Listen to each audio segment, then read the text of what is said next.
Well, I'm getting ready to pine tar some stuff, and one of the things I'm going to do is here. I thought I'd better show you this tool before I do the modifying on it.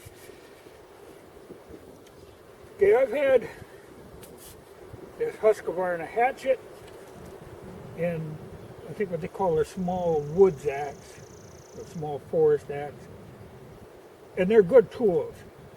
You can see it compared to a regular double bit axe, it's considerably shorter. I think of it like a 3/4 axe, and the hatchet is very small, but very handy, because it is so small, and it does a pretty good job. Well, like I say, I've had these for a couple of years, and when I bought these, the one thing I didn't buy that I always kind of wished I would have was this, which is the Carpenter's Axe. Now, I just got this yesterday, and I've been using it already. It comes with a sheath that goes on like this. Now, the other ones, the sheath actually goes over the top on them.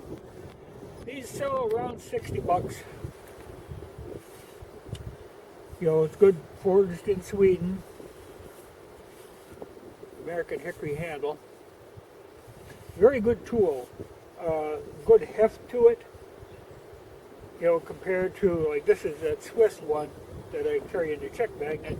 That's a little lighter and much narrower blade on it. Or, not as wide, and it's got a curve to it. This is pretty much flat. And this has got quite a narrow edge in here. But it works good for the rough carpentry, and that's what it's made for.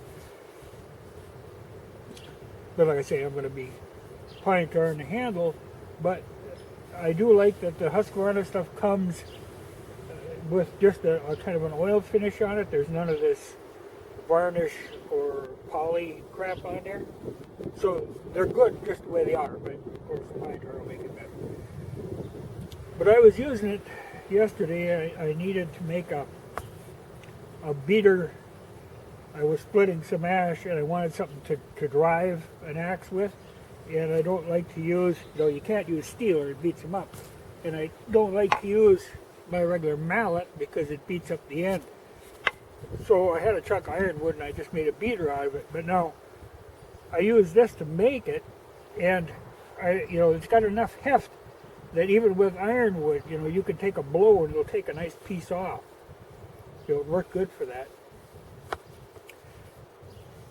But I'm glad to have got it.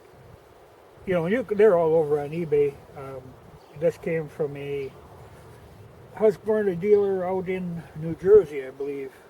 But the other ones, I just ordered them from a local dealer. But this it actually came like 2 days after I ordered it. So it was quicker than making a trip to town. But very well made. And you should understand, these are a carpentry axe. They aren't a replacement for a hatchet. It's a whole different tool. They're kind of a specialized tool. But it's exactly what I need. I do a lot of the rough stuff. Project I was working on, I was splitting a piece of ash. I needed to split a piece so that I could stay with the grain, and that's what I was using that for, and then beat it with this. Like I say, it worked good. And there's always the deal with axes.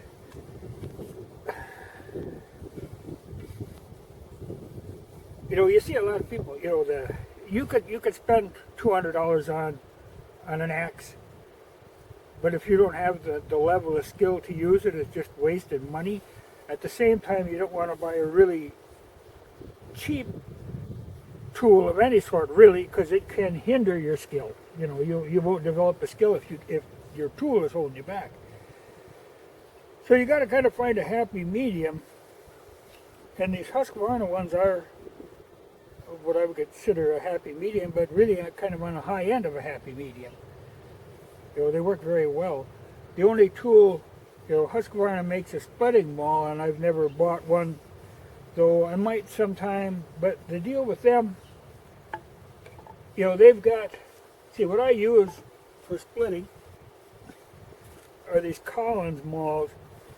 And they're nice in that they've got quite a dramatic taper, but I'm splitting hardwood all the time. And the way it is with these, then either it splits it or it just stops. You know, it doesn't stick in the wood. Now the Husqvarna one, I see it's got quite a taper down. You know, it starts out as a narrow taper and then widens out. So you would be sticking that in the hardwood, it might be a problem. But in the softwood, I'm sure it works fine. But like I say, these Collins ones have worked good for me. But I'll think about it. You know, I don't use a lot of softwood. I use hardwood all the time. But it looks to be a very good tool. But like I say, a specialized tool. It is a carpentry thing. You know, I won't be using this for anything but carpentry work. These other ones I use for any damn thing. You know, I think like this one here. I know the one time there was a video, I happened to have that axe in the background and it was all bloody.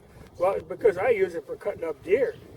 You know, a double bit axe works really good for a kind of a half frozen dead deer to cut up for the dogs. That's why the bloody axe that time, but I think probably freaked people out.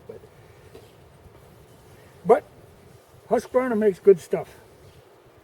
Though, you know, I always use Husqvarna chainsaws, but there's something going on with the new Husqvarna stuff, but I'll go into that in a whole nother video. But there's a change being made there.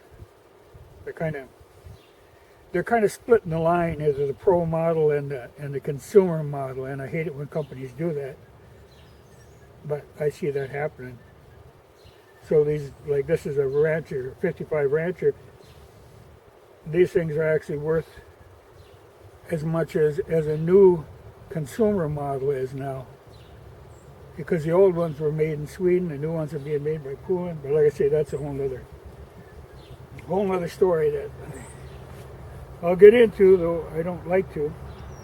But I see that in a lot of products, where the product, they've got a good brand name, and they'll take advantage of that and like split the product line.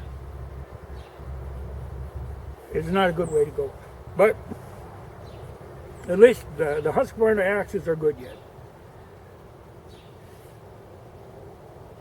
Actually, excellent value. And that's what I'm always looking for, is a value in a tool. You know, I don't need the best they make, but I need pretty damn good, and they're pretty damn good.